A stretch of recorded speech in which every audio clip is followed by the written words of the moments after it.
Welcome to the chain Geopolitik to comment the visit of the Ukrainian president in the United States this week.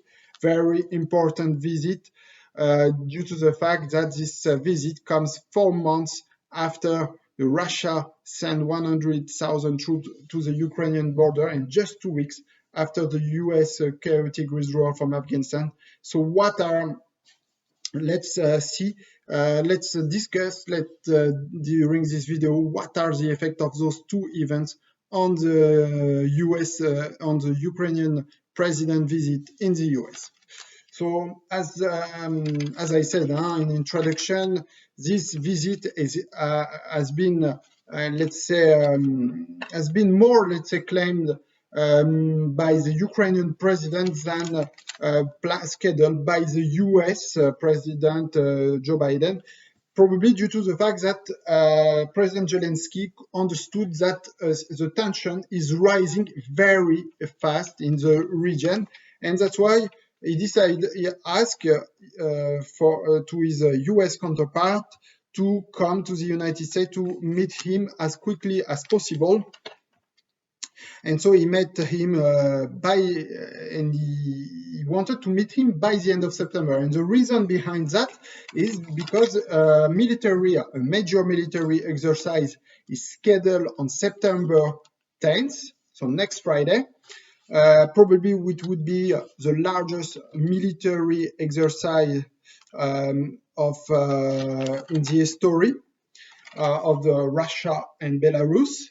Which is called Zapad 2021, and which probably will surpass the previous Zapad campaign in 2017 in terms of number of military and also in terms of technology that will be used during this campaign, because for the first time the drone will be used and new missiles which have never been used previously will be used during this exercise. So we see that there is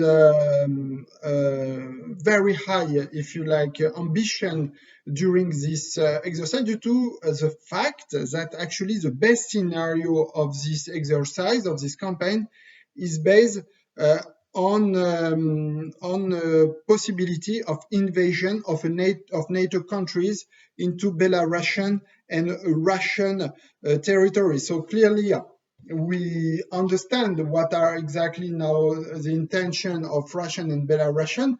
Clearly, they suspect the NATO countries to simulate an attack on those countries. So that's why they simulated, if you like, such scenarios that those countries will be under attack. So we understand that, if you like, those exercises, due to this base scenario, will require a lot of military men and a lot of equipment, and will probably occur very close on the border of those NATO countries. So it means that an incident, a miscalculation could happen that the probability, let's say like that, is not negligible, is possible due to the fact that it will happen very close to the border of Poland, Latvia, and Lithuania. And that's why those three countries have raised the alarm. They are concerned about any possible incident during those military exercises, and probably it is no coincidence that Polish authorities have decided today to use to raise the emergency laws, which will be for the first time that Poland, since the fall of communism, will use those emergency laws. So it will not be applied on the older Polish territory, but only to two regions near on the Belarusian borders.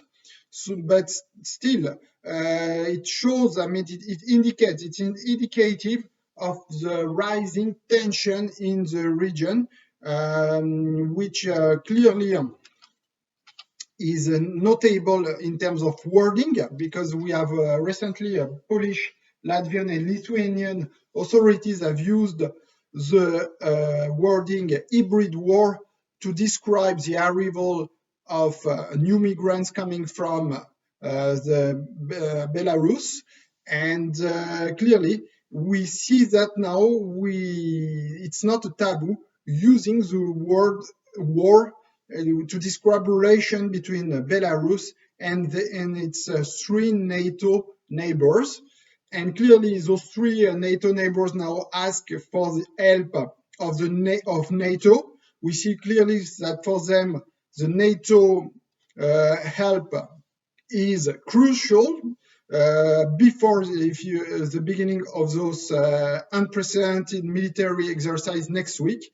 And that's why the NATO Secretary General, the former Norwegian Prime Minister, Mr. Stoltenberg, requested for transparency towards the Belarusian and Russian authorities to know exactly how many people will be involved during this exercise, what type of equipment will be used.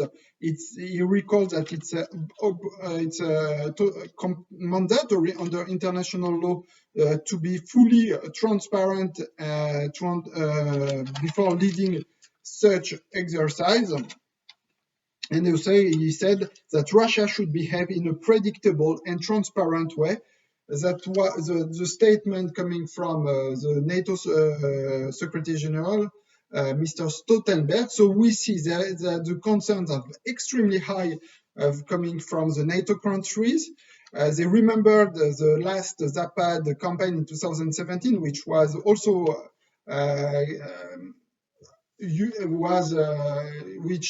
let's say occurred in a very tense atmosphere, but it's not comparable with the 2001, due to the fact that we are in totally different context than in 2017. Starting with first, what the situation in Belarus. I mean, in 2017, Belarus was not totally aligned with Russia.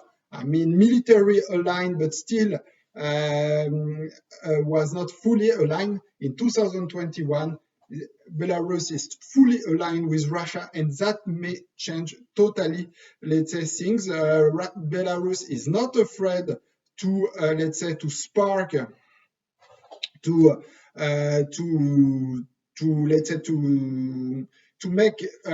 spark some provocation, if you like what we saw, for example, we have seen over the last days with new, let's say, new migrants coming from Belarus, is indicative, or let's say, of the mindset in Belarus about, let's say, about causing incident on the border between those three countries. So that's why President Zelenskyy, during his US visit, said that this month of September is extremely, that is wording, extremely dangerous.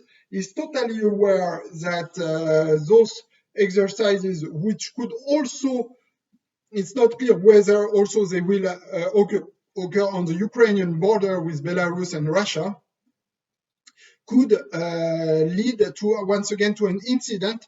And Ukraine is really afraid of such a scenario. And that's why probably he warned during his visit a possible incident during those military exercises, and probably whether US will help in case of any incidents that occur during those military exercises. And lastly, but not least, also President Zelenskyy also underlined during his visit his very strong disappointment about the waiver of sanctions against Nord Stream 2, which will probably be inaugurated, which the workload will be ended over the next days. So for him, it's a total, let's be clear, deception, disillusionment. It's a total disillusion in the sense that he expected that US will keep the sanctions to avoid that Nord Stream 2 will be operational. But a few days after the withdrawal of the Russian army, or the, let's say, partial or full withdrawal, is not clear exactly the extent of the withdrawal. Secretary of State Blinken and Russian Foreign Minister Lavrov met to waive some sanctions about Nord Stream 2, which enables now to complete, let's say, this gazoduct, this possibility for Russia to export its gas to Germany, avoiding the Ukrainian and the Polish territory. So we see clearly that there are a lot of concerns and disillusion from the Ukrainian side, and the, let's say, chaotic withdrawal of Afghanistan does not is only strengthening, let's say, this disillusion from Ukraine, and really Ukraine feels now much more vulnerable than ever due to those latest events and the US attitude over the last months, making concessions toward the Russian and with this chaotic withdrawal in Afghanistan.